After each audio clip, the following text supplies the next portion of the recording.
दोस्तों सिंगरौली में शर्मसार करने वाली खबर आ रही है। आप सरकार हैं, आप कुछ भी करेंगे। नहीं आप अपने को आपको शराफत ये चाहिए थी कि आप अपनी गलती स्वीकार करते कलेक्टर साहब कि हमने भ्रष्टाचार किया और गलत आदमी को पैसा दे दिया है। स्टेशन ऑफिसर और कलेक्टर के खिलाफ एफआईआर दर्ज की जाए। जो लोग कहते हैं कि भ्रष्टाचार नहीं हो रहा है, लेकिन ये जो खबर आपको दिखाने जा रहे हैं बहुत ही भयानक भ्रष्टाचार का खबर है, जो कलेक्टर को एफआईआर तक करने के लिए हाई कोर्ट के जज साहब विवेक अग्रवाल ने जिक्र कर दिए। हम चाहते हैं कि उस वीडियो को आप पहले एक बार सुनिए, इसके बाद मैं आके बात करूंगा।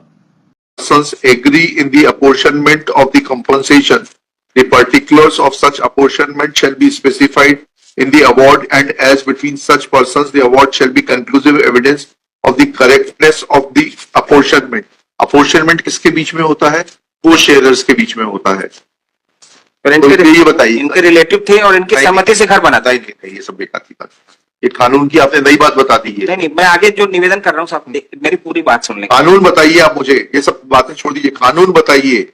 आपकी सहमति से आज आपके प्लॉट पे मकान बना दूं तो उसका जो है मैं मालिक हो जाऊंगा क्या? सर उसके बाद मेरा निवेदन ये था, आप अपने को आपको शराफत ये चाहिए थी कि आप अपनी गलती स्वीकार करते कलेक्टर साहब कि हमने भ्रष्टाचार किया और गलत आदमी को पैसा दे दिया है। इन्होंने आपत्ति कब दी? मैं निवेदन तो कर रहा हूँ sir. That is not material. Material is that you are trying to manipulate. You are referring to section 75. Section 75 does not come to your aid. पर इन्होंने आपत्ति उस समय क्यों नहीं ली साहब? नहीं, that is immaterial.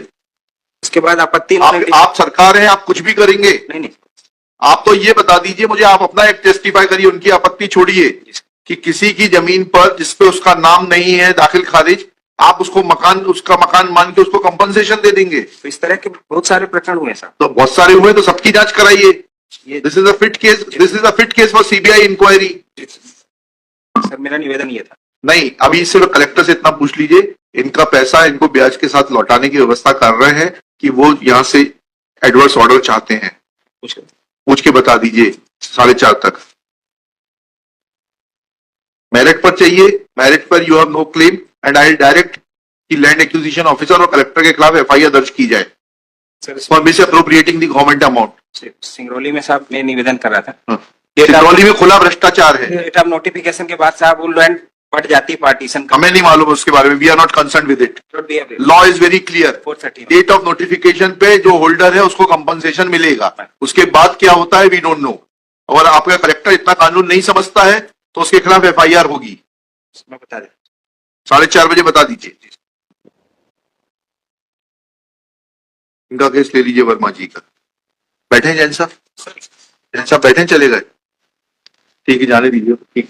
तो साथियों वीडियो को आपने सुना, अब समझ ही गए होंगे कि सिंगरौली में कितना बड़ा भ्रष्टाचार हो रहा है। भ्रष्टाचार का पोल खुल रहा है। हालांकि कुछ राजनीतिक पार्टियां अपनी कुर्सी पाने के लिए तमाम तरह की भ्रष्टाचार पे आवाज उठाया करती थी, लेकिन जैसे ही उनको कुर्सी मिल गई तो ऐसा लगता है कि सिंगरौली में भ्रष्टाचार ही नहीं हुआ है। हालांकि इस जगह पे कांग्रेस अगर भ्रष्टाचार में शामिल होती तो हम उम्मीद करते थे कि भारतीय जनता पार्टी के नेता कपड़े उतार कर नंगा नाच किए होते सिंगरौली में। लेकिन लगातार कई वर्षों से सरकार मध्य प्रदेश में भाजपा की है, सिंगरौली में कई वर्षों से विधायक सांसद भाजपा के हैं। इसके बाद जनता को दिखाने के लिए एक आम आदमी पार्टी ने भ्रष्टाचार का तमाम तरह का हक की लड़ाई के लिए सामने आती है। जैसे ही जनता उस आम आदमी पार्टी रानी अग्रवाल महापौर को मौका दी और नगर निगम में महापौर बना के भेजी, इसके बाद यहाँ की सिंगरौली की मुद्दा भ्रष्टाचार सारा खत्म हो गया। अब सिर्फ लड़ रहे हैं एक व्यक्ति भास्कर मिश्रा और उनके साथ 2-4 पत्रकार हैं जो जमीनी स्तर पे आवाज उठा रहे हैं, और लगातार सिंगरौली में आवाज उठाने वाले अतुल दुबे जी हैं, उनके साथ मैं भी समर्थक हूं। हालांकि मैं किसी पार्टी से कोई ताल्लुक नहीं रखता, जो सामने दिखता है मैं उसी को दिखाता हूं, जो जमीनी स्तर से भ्रष्टाचार है उस चीज पे आवाज उठाने का प्रयास करता हूं।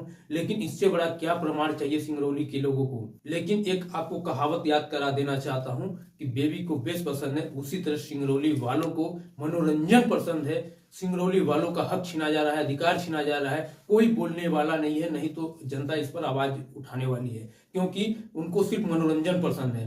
हालांकि जिस क्षेत्र में रहते हैं हम, एनटीपीसी के सटे हुए इलाके में रहते हैं, जो एनटीपीसी इतनी बड़ी पावर हब के नाम से सिंगरौली को जाना जाता है, जो विश्व का सबसे बड़ा पावर प्लांट है, क्या उन विस्थापितों को क्या दे रही है? उनकी चिमनी का धुआं, प्रदूषित पानी, तमाम तरह की यहाँ की बीमारी फैल रही है। लेकिन मजाल क्या कि सिंगरौली के विस्थापितों को, सिंगरौली के लोगों को निःशुल्क लाइट दे सके।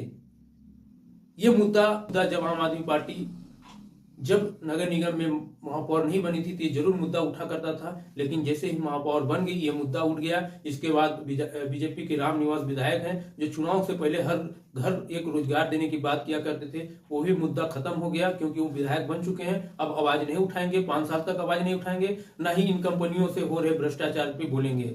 और जो तमाम तरह की कंपनी यहाँ पुनर्विस्थापन नीति के तहत लोगों की जमीनें ली, आज दिन तक उनको अधिकार नहीं मिला, ना ही उस नियम के तहत उन लोगों को रोजगार दिया जा रहा है। क्या ये भ्रष्टाचार नहीं है? और जो स्थानीय किसानों को जो जमीनें गई हैं, फर्जी तरह से अधिकारियों से जुड़े, नेताओं से जुड़े लोग अपने मकान को बनाकर तमाम तरह के पैसे असूले हैं, और आज दिन तक किसानों के अधिकार का फायदा नहीं हुआ है। उनकी जमीनें औने पौने दामों में ली गई है, और कुछ लोगों की जमीनें तो जबरदस्ती लूटी गई है। क्योंकि आप जिस तरह से वीडियो, आप एक और वीडियो देखिए, किस तरह से इस जमीन के लेकर एक किसान व्यक्ति किस तरह से लड़ रहे हैं, और कंपनी के जो बॉडीगार्ड हैं, जो किस तरह से व्यक्ति को पकड़ के और उनके जमीनों में जबरदस्ती जज्बी चलाई जा रही है। खैर, इस मुद्दे को लेकर मेरे दिल से आवाज निकली है, मैं बोल दिया हूं। भले आप लोग इस वीडियो को देखें या ना देखें, पसंद करें या ना करें, लेकिन जिस तरह से मैं भविष्य के लेकर सोच रहा हूं, जिस तरह से सिंगरौली के हालात को लेकर मैं क्या सोच रहा हूं, आप अपनी क्या सोच है कमेंट में जरूर रखिएगा। तो साथियों, वीडियो को पूरा देखा, उम्मीद करता हूं कि अगर वीडियो देखने के बाद अगर आज भी आंख खुली होगी तो जरूर जागरूक होइए, अपने अधिकार को लेकर लड़िए। जिस तरह से मध्य प्रदेश में शिक्षा व्यवस्था को गर्त में डाला गया और यहाँ की जमीन अधिकार, लोगों के पुनर्विस्थापन का लाभ और भ्रष्टाचार हावी है, उस पर आप जरूर आवाज उठाएंगे, बोलेंगे, अपने अधिकार के लिए बोलेंगे, अपने बच्चों के अधिकार के लिए बोलेंगे। और आज नहीं बोल पाए तो लिख के ले लीजिए, आपके 2-3 पुश्त नहीं बोल पाएंगे, और इसी तरह कंपनियों के और सरकार के और अफसरशाहियों के गुलाम बनेंगे। हम किताबों में पढ़ा किया करते थे कि अंग्रेजों का गुलाम भारत हुआ करता था, लेकिन आज के दौर में भारत के कुछ कूटनीति नेताओं के वजह से देश की जनता उन नेताओं का गुलाम बनने जा रही है। तो दोस्तों, जरूर वीडियो को शेयर कीजिएगा, आवाज उठाइएगा। आप अगर आवाज उठाएंगे आज, तो आने वाले समय में जरूर परिवर्तन मिलेगा। और आप जिंदा लाश की तरह अगर सोए रहेंगे तो अंग्रेजों ने काफी वर्ष भारत में राज किया था, और आपके इस लुटेरे नेताओं ने आपके ऊपर राज करेंगे। आप मजदूरी के लिए दर दर भटकेंगे, कोई पूछने वाला नहीं है, ना ही पूछा जा रहा है, ना ही आगे पूछा जाएगा। आपके वोटों का कीमत सिर्फ 1000 रुपये रहेगा। चुनाव आएगा, वोट खरीद के वो अपना रास्ता साध लेंगे, अपना धंधा बना लेंगे, आपके टैक्स के पैसे से मोटी रकम भी लेंगे, तनख्वाह। तो यही हालात बनता रहेगा, देखते रहिएगा। फिर मिलेंगे कोई नेक्स्ट वीडियो में, तब तक के लिए इजाजत दीजिए, नमस्कार।